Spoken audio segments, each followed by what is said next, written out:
Hello, and thank you for watching today's podcast dealing with the history of the Fertile Crescent and the rise of civilization. So far this year, we've looked at how towns and cities impact our lives today, how people lived thousands of years ago before the world's first civilizations, and we completed an assignment that illustrated how our country's development has been influenced by the lakes and rivers that many of our major cities have grown up along. Today, we're going to take a closer look at where the world's first civilization developed and answer the question, how did two rivers alter the evolution of human society and development? To get started, let's examine the geography of the area that we will be discussing. The Fertile Crescent is found in a region of the world called the Middle East.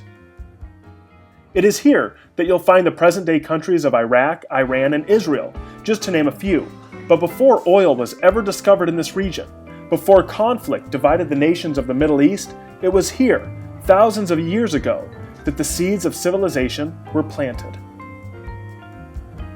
So what is the Fertile Crescent? The Fertile Crescent is a large arc of rich or fertile farmland. Looking at the map, it's the region of the Middle East shaded in green. The Fertile Crescent extends from the Mediterranean Sea to the Persian Gulf. But most importantly, it's made possible by the Tigris and Euphrates rivers. Why is it important? The Fertile Crescent is important because it's in this area of rich farmland that a region called Mesopotamia develops into the world's first civilization. It's important to notice that the Fertile Crescent and Mesopotamia are not the same thing, but rather Mesopotamia is part of the Fertile Crescent, just like Indiana is part of the Midwest. The rivers. Before we conclude this podcast, let's take a couple of minutes to look at why rivers like the Tigris and Euphrates are so important to the development of societies and civilizations. For starters, land along rivers tends to have rich soil that is good for farming. This was especially true for the land surrounding the Tigris and Euphrates rivers. Annual flooding deposited silt across the region. This silt, or finely ground fertile soil, was great for growing crops, allowing farmers to be more productive.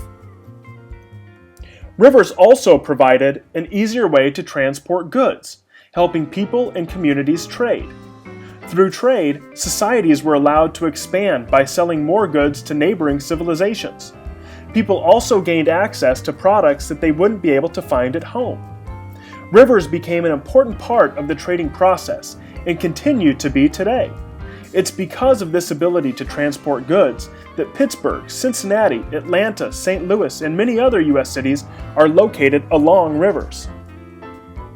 This wraps up our discussion about the Fertile Crescent and the importance of rivers.